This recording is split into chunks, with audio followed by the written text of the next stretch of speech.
It's another week inside the Limitless Leadership Lounge. We call this a tri-generational conversation for you, the emerging leader. Maybe you've just gotten that first leadership position and you're like, whoa, this is different than I expected. Leadership is something that we can get better at. And that's why we have this podcast for you, because Coach Jim Johnson spent decades as a leader in the athletic world. Dr. Rehnuma Karim has also spent a good amount of time as a leader in the academic world and of her organization, Heroes for All. I'm Jon Goehring, and I like to say I'm just along for the ride and here to learn. Coach, you've also brought along, speaking of learning, we're going to learn a lot from our guest, Steve Mann, today. So go ahead and introduce our guest and let's dive in. Yeah, I'm excited to introduce Steve. Steve was introduced to us with Nick Hutchison and his team member Evan Hacker, and we're really excited to have him. So let me share a little bit about Steve and welcome to the show. So Steve is an author, a speaker, a legacy storyteller advocate. He's a global entrepreneur, philanthropist. Oh my gosh, I usually can say that word better than I did today, and mentor. He has lived and worked worldwide from Africa to Southeast Asia. He has founded and co founded multiple businesses and charitable foundations. He is passionate about freedom, equality, and storytelling as a tool for connection. He is dedicated to helping families pass down wisdom through personal stories. Steve has a new book out that we're excited called Stories That Shape Us, a guide to passing down wisdom, joy, and love to the next generation. And since we're here to help young and emerging leaders, Steve, I know you'll be a great guest for us. Welcome to the Limitless Leadership Lounge. Hey, thank you so much. It's great to be here. So, Steve, I got to dig right in because I also have been a speaker for almost 20 years, and I know how important storytelling is, not only as a speaker, but certainly as a leader. In fact, I used to give my players stories all the times. I used to kid them that I give them stories of warnings and examples to try to give illustrations to help them as they move forward in their lives. So, tell us. Uh, can you zero down to a couple keys to being a more effective storyteller? Because I think as a leader, you have to become, I call it the CST, the chief storyteller. I think number one is start. I talk to so many people that go, I don't have any stories. I'll say, well, let's take some periods of your life, like when you were just got married or you just started a business. Tell me what happened there. Well, this happened. Well, how did that make you feel? Pretty soon they're telling me a story. But people don't generally think stories. So they just think of parts of their life. So if I can get people to equate those parts of their life and start telling me a story, then I go, aha, you just did. And so I think that's number one is to realize you do have stories. I think number two is what I hear all the time is, well, I don't have really anything important to say. I haven't done anything anybody wants to hear about. And I said, well, you just told me a story, and I find that really interesting. I'd like to know more. Um, if I tell you a story on this one, I had a good Please do. friend. I live in St. George, Utah. And this friend of mine, he's a little older than I am, grew up in Las Vegas in the 50s when Las Vegas was one of the most segregated cities in the country. Wow. And he's white, lived in the white section. But when he hit 16, his father sent him over to work for an uncle in the black area of Las Vegas. He was the only white guy there. And his first reaction was, I hate everything about this. And I don't like my boss, and they're mean to me, and nobody wants to listen. They want me to do all the work. And he goes on and tells how he started getting acquainted with people. And pretty soon his boss was asking him for a ride home. And he grumpily did it. And then his boss said, well, can you pick me up? And he grumpily did it. And then he said, well, when you come, could you honk so I don't have to get out of bed any earlier? And he's thinking, you lazy guy, how can I have you as a boss? Well, he came to find out that his boss um, got a girl pregnant when he was 16, never could finish school, quit everything he was doing, and was now working two full-time jobs and some part-time jobs. And just to keep food on the table, his kids were now about college age. And he wanted him to honk when he came home because he had just gotten to bed. and he Wow. wanted to get as much sleep as he can. He said, it just changed my whole view of him and everything going on. And I said, have you written this down anywhere? Oh, no. I says, well, you know what? Sometime, maybe it's a grandchild, maybe it's a great grandchild, you don't even know. They might read your story or hear your story and go, wow, that was my great great grandfather. Listen to that experience. That's part of me. Maybe I ought to listen to what he had to say and be a little more open things. So you can change things in the future if you'll write that story down. He goes, I never thought of that. I'm gonna do that. I got to check with him, see if he's done it. But I Yeah. guess those are the two things I would say. First, you do have stories and you do have important things to share. And Steve, you're so right. I'm sucker for great stories. So I'm always collecting stories when I'm in the plane or anything, like I'm talking to people, and that enriches me. Instead of just putting my headphone and shutting the world out, I try to connect with people. So that really Yeah. helps. And you're so true, right? That stories are, I think, stronger than statistics.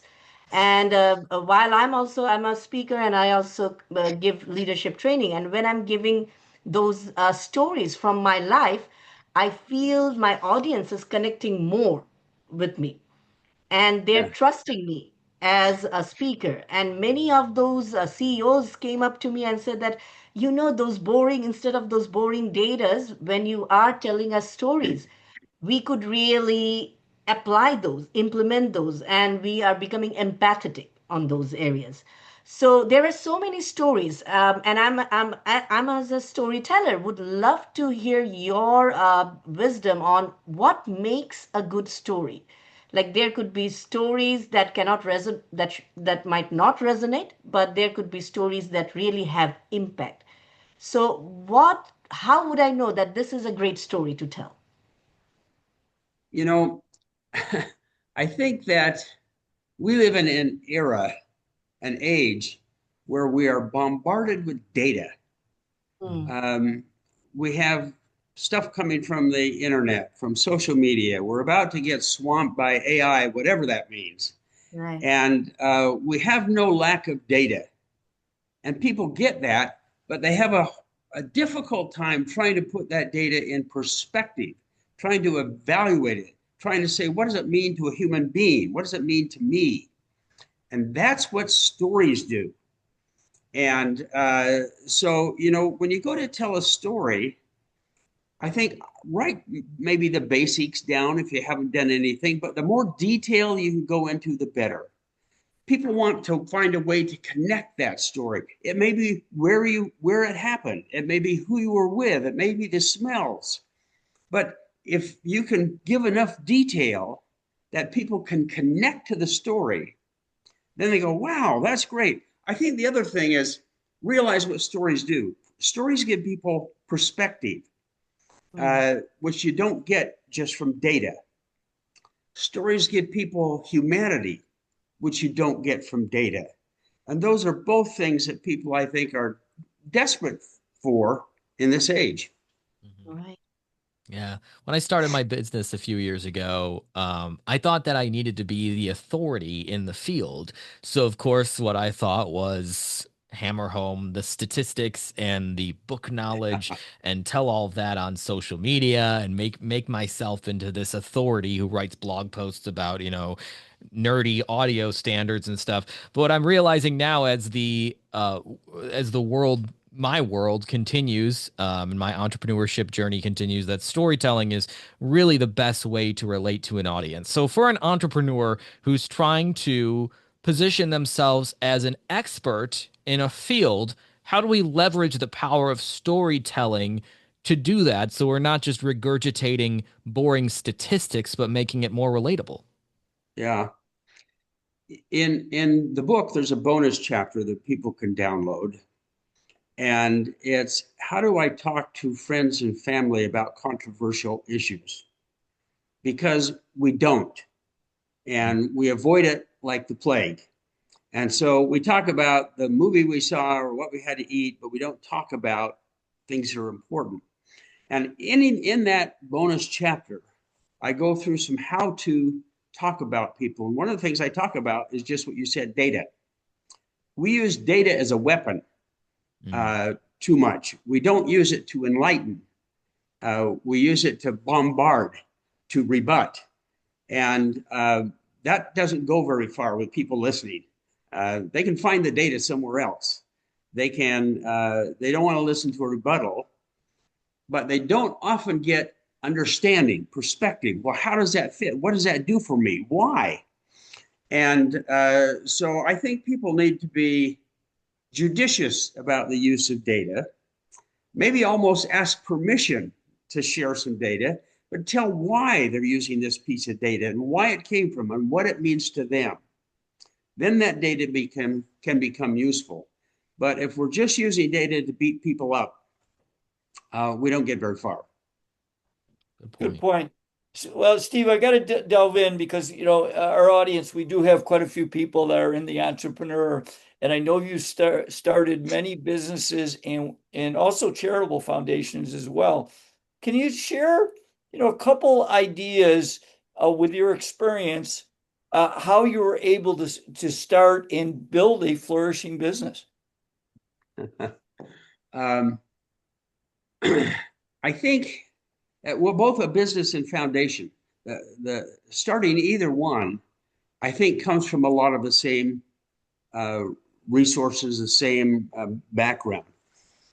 I think one thing you do is you listen a lot to other people, and that's where you get ideas, and that's where you get invited things. If you never talk to anybody but sit and read books, you're not going to hear about the ideas. I was doing this. Oh, well, I wonder how that would fit with this. And then you go, wait a minute, I have something that might be useful in that. And pretty soon you're talking and you start a business, or pretty soon you're talking and you start a humanitarian foundation. But the first thing is you got to be out there. The second thing is you got to take some risk. You don't start a business or a foundation without taking a little risk. Years ago, I used to consult, and one of the things I would find when I was consulting with new inventors is the majority of them never got their invention to market because they were always trying to perfect it. And by the time they got it perfected, technology had passed them up. And I used to do some work with Tom Peters. I don't know if you remember Tom. He wrote Toward Excellence. It was the best-selling business book of its era. And one of the things Tom used to always say was, ready, fire, aim. And there's a lot of truth for that. He would say, and I found it to be true, is we spend so much time aiming that we never get around to the firing. Yeah. And sometimes you need to just shoot it out there and learn from it. I think I don't like a lot of things that Elon Musk does, but when he's building rocket ships, he's not afraid to go blow them up. His view is that's how I learned to build a rocket ship. But I think we are so afraid it's going to blow up that we never launch it. And so the second thing I would say, you got to take some risk. Third thing is it's going to be a lot of work. Whether it's a foundation or it's a business, they are not 9-to-5 jobs. Maybe the other way around. They're more like 24-hour jobs. My, I guess, role in life, as I've chosen to have it, is I am not a great long-term manager. And it doesn't really interest me. But I do like to start things. I like to get them going. And I like to gather people around. And I guess that would be the next one is you're not going to start that business by yourself. And you are not the smartest guy on the block. And you've got to find the people who have the skills and the knowledge that you don't have. And your role, and I think this is what leadership is to find them, pull them together, get them to work together. Then you go places. Steve, I got to delve in a little deeper because I think that's so true. But so give us your advice on how do you find those right people? Because that's a real challenge. I guess the first thing is you got to be out where people are. Tell another story. I had a terrific professor in graduate school. And he he taught a class. It was called ethics, but it was really, you would take an issue like environmentalism or healthcare or whatever, and you study all the pros to that, then you study all the negatives, and then you'd battle. And you'd go through that the whole semester. At the end of the semester, he said, well, what did you think of the class? I said, well, I really loved it, but I also really kind of hated it. He said, well, why is that? I said, because I love being passionately devoted to a cause. But when I understand both sides, it's harder to do that. Yeah. And he kind of smiled. He says, Steve, that's the role of the educated man, to keep the two sides from killing each other while you work out solutions.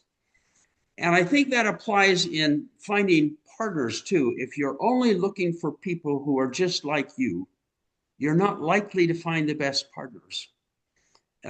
You've got to open yourself up a little bit. Look at what people are feeling, how they interact, how they do things. Many, many years ago, we used to run management evaluation classes down in Monterey.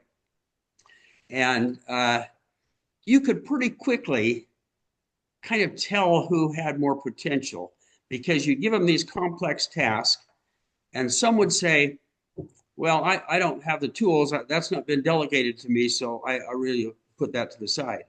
Others would say, well, I don't have the tools either, but I bet I can find them. And let me go here, and I'll make this a little different, and I'll change this. And they're the ones who we would pretty quickly identify as having a lot of potential. And so when you're out looking for people, you're not just looking for degrees. In fact, degrees you can buy somewhere. True. You're looking for, how do they interact with other people? How do they think? What is their mindset? What have they done that would show me that they can do that in the kind of organization I'm putting together? Right. But again, it's open yourself up, look outside, find differences, but also while you're doing that, you also have to find people who can work together. Mm-hmm. And so they got to have the people skills that allow them to work together. They're not just in it for their own ego. Steve, I would like to hear your thoughts, because nowadays we are observing that the world, we are not opening up, we are closing down. We don't tolerate each other's opinion. If anybody disagrees with us, then they're the enemy. We are having these kind of attitude, which is creating a lot of conflict all across the world.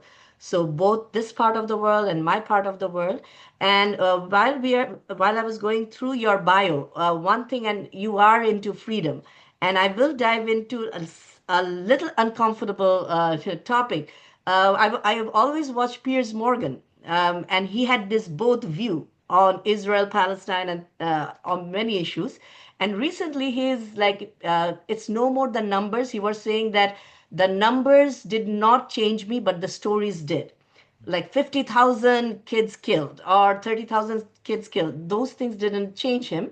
But when he saw a father being hopeful, sitting on the rubble, trying to find food, and also giving Piers Morgan some food, offering food and things like that, then he saw the humanity, and now his tone has changed. So my question is, from your point of view, how can we connect like this world with dystopian, like Trump's government, and we are kicking out the immigrants and things like that? What would be your, like, if you were in this position, how would you use stories to create a better world where empathy rules instead of hatred? So I'm feeling this, like this is a different world that I have been living in, Yeah. and right now. Maybe a couple of stories on that. Right. I had just come back from Africa, and I'd gotten up in the morning, jet lagged, turned the television on, and the trade towers were coming down. Mm. And then after that, all I started seeing was a hatred for Muslims and Arabs. And, the east coast of Africa is primarily Muslim. Mm. And these are the people I worked with and loved and took care of. And I thought, maybe the biggest tragedy come out of this is turning a whole country to hate a whole group of people that they know nothing about. But we tend to do things like that. Um, and it's a tragedy. It leads us into more and more problems. As we try to keep out immigrants, as we try to attack the universities, as we try to uh, only accept people who look like us, we're the ones who lose. We lose the differences that make things go. We lose the ingenuity that makes things go. I spent 6 years of my life, 7 years in Africa, and love the people, love the place. And I just saw an article from Bill Gates. People saying, and people wondered, he's going to spend his $200 billion in the next 20 years, not leave it forever. And he yesterday said, well, people ask, where am I going to put that? He says, I'm going to put most of that into Africa. Because when I'm in Africa, I see the hope, I see the energy, I see the creativity, and I see them taking AI and just embracing it, whereas we're looking at all the problems it may cause. And I'm going, yay, Bill Gates, because Africa has been the downtrodden, discouraged, written off continent in the whole world, and that's not the Africa I know. That's not the people I know. They haven't had the opportunities, but they have the ability and they have the creativity. And another just quick story. Years ago, was on a kind of march for freedom from the train station of Boise, Idaho to the Capitol. And when we got there, I was asked to give a talk. And in the talk, I said, look, we're all here trying to look for a better, more open world. But you don't have to go start a foundation. You don't have to even be on a march. You don't have to write a book. If all you would do is next time you see a person of color or a different religion or a different dress, instead of turning around and walking away, go over and say hi. Mm-hmm. I think if we could all do that, the world would change. The world changes as people as individuals change far faster than rules and government laws. So true. And I think like being friends with people from all over the world. I have friends in 88 countries. One of my best friend is from Israel, and she was in Mossad. And, and we became very close friend. And both of us now understand each other's point of view. And instead of the judgmental, we are trying to find a solution of how we can unite. Don't you get angry when you get people try to force you into your anti-Semitic or your Palestinian? I've No, been I'm kicked out not. of the university because I was just showing a documentary to bring unity between Yeah. between Palestine and Israel. So one of the students said that I'm an anti-Semitic person and racist. So I have been kicked out from last year. I cannot teach at the university. So it's And the interesting university and how. the students lost. I believe that I can be pro-Israel and pro-Palestine. I don't need to be Exactly. pro-Netanyahu. I don't need to be pro their governments, but I Right. can be pro the people. And Exactly. that's where we've got to find the solutions. And the leaders who see the people, not the politics behind it. Yeah, exactly. And I'm guessing that a lot of this, Steve, is why you do some of the philanthropic work that you do. Tell us a little bit more about that work that you do, and correct me if I'm making an assumption. Tell us some of the reasons behind why you're so into philanthropy. I think it's not a this happened or this happened. It's a whole life of experiences. When I was a kid, I couldn't see. I didn't. I could. I was nearsighted, and so I couldn't play sports because I couldn't see the ball unless it hit me. But what I could do is read, and I read voraciously, and I was struck by various things. And one of them I remember to this day was a book about Albert Schweitzer and setting up his medical situation in Africa. Now, I'm a little boy on a potato farm in Idaho. Africa is something on a map that you may or may not see, but it stuck with me. And I think I would ask questions, um, and I would talk to people. And I started doing a lot of international travel and met more and more people, doing more things, and then started, after we sold that company, I started going with them on some of their trips and learning more about things around the world. And then I got in a position where I could start doing things with some of those people. And I remember coming home one time from it was a humanitarian trip to Africa. And I was asked to go to a meeting. I didn't really know what it was. It turned out it was a meeting, a church meeting, trying to convince people to go on senior missions. And I turned to my wife and said, "Hey, we can't do that with 6 dependent children. But who cares? Want to go to Zimbabwe and see if we can make a difference with AIDS?" She said, "Let's go." And you got to choose the right wife. And literally 5 months later, we had sold everything we had, and we were living in Zimbabwe, running around trying to figure out how we could make a difference. Zimbabwe then had the highest AIDS rate in the world. About 38% of all adults were HIV positive. Back then, that meant you were dead in 5 years. So we started discovering, then started creating programs to help teenagers, young people, young adults keep from getting AIDS. And but I think it was kind of a dream. And in fact, in the book, one of the things I talk about that people ought to do, whether that's young leaders or youth, dream dreams and don't let people beat them out of you. Dreams are why we have spaceships. Dreams are why I have a pacemaker that keeps me alive. Dreams are why we make progress. And so I go through exercises to try to get kids to, what really are your dreams? First thing they always tell you is what they think you want to hear or what their parents want them to say. They say, no, that's not what I want. What are your dreams? Well, then they'll get maybe a little better.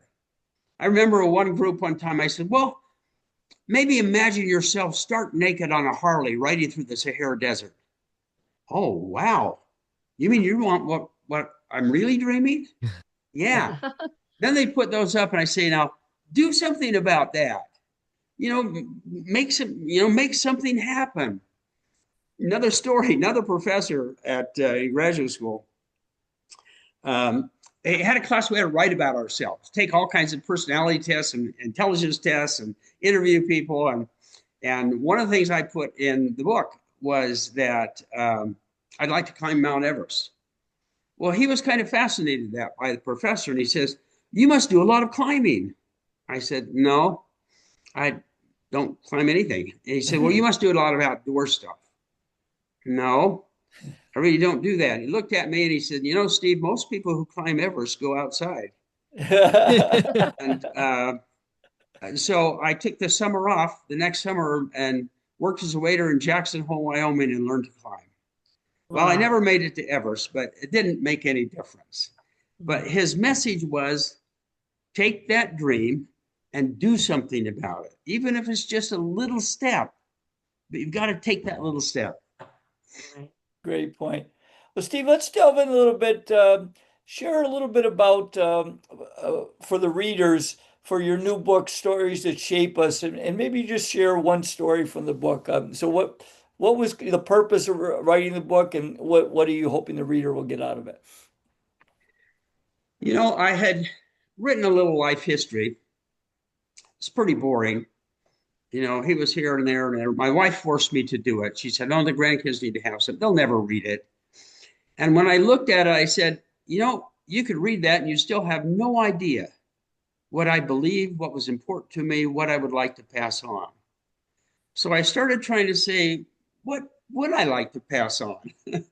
And I identified 7 traits and 4 principles and 3 beliefs that were important to me. They're not necessarily the most important in the world, but they were important to me. Then I illustrated that, each one of them with about 5 stories from my life. And as I was going through that process, I said, there are a lot of people, I think, who would like to pass on their own wisdom and to their grandchildren, but they don't know how.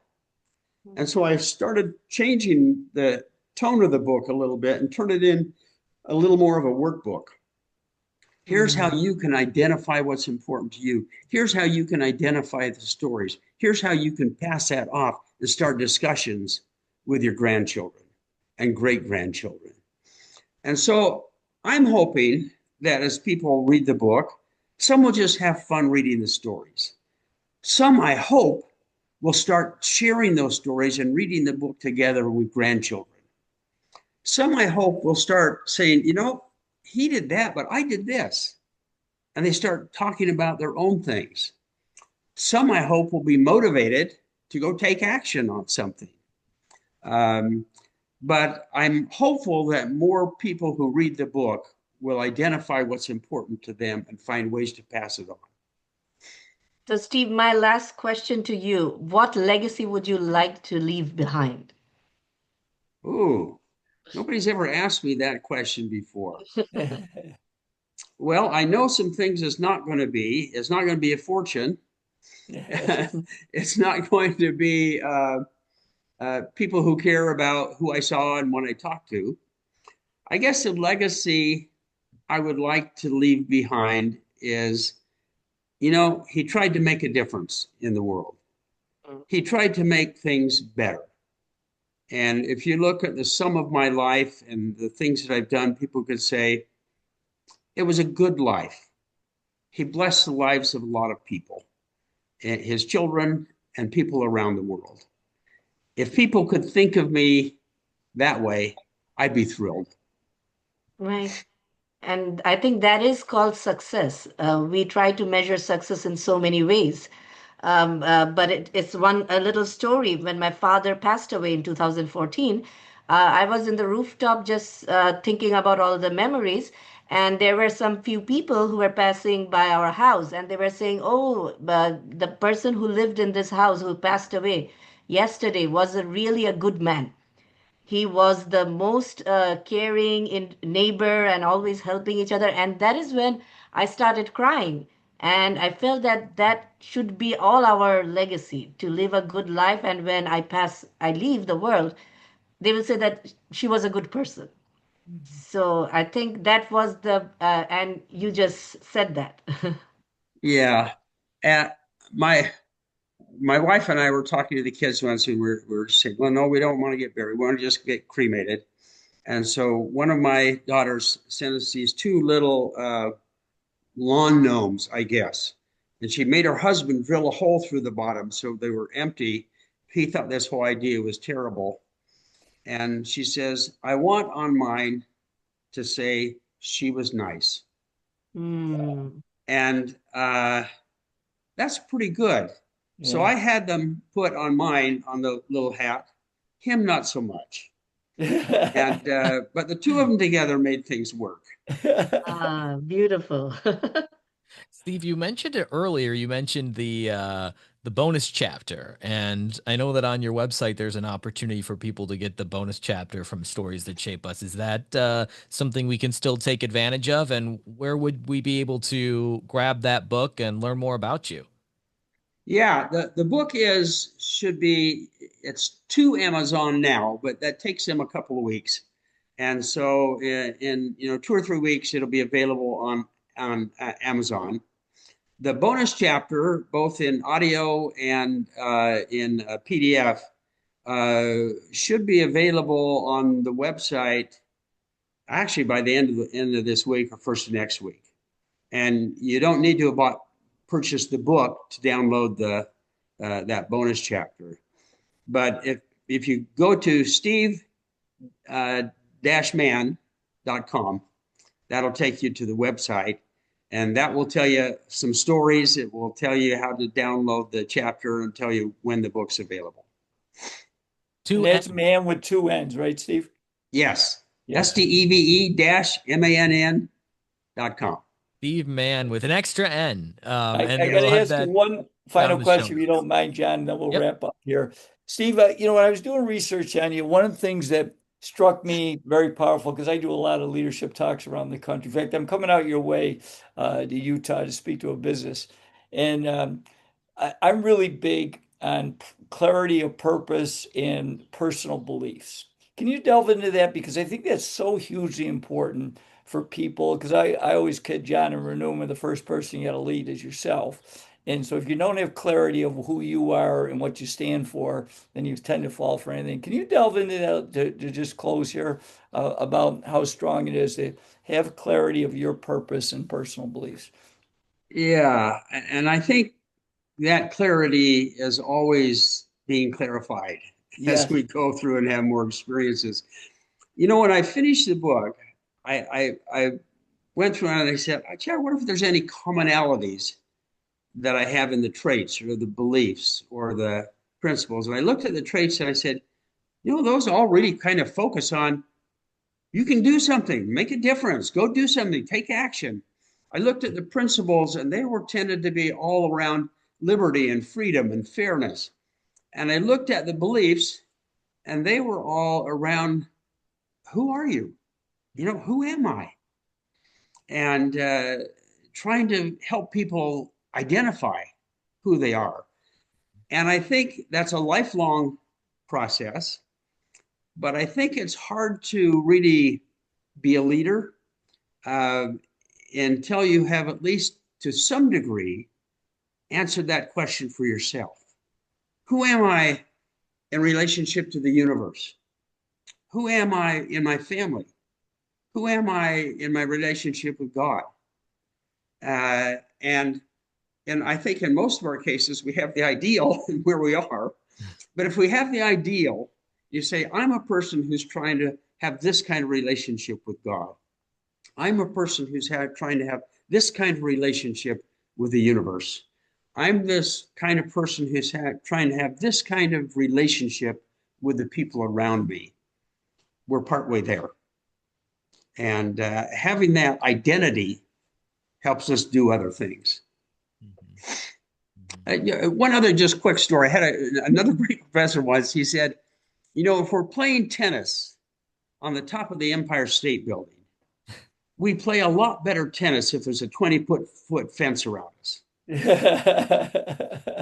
And I think having identity, having worked through our own beliefs on who we are, that's what gives us that fence. If we understand who we are, we can play a lot better tennis inside that boundary or that explanation.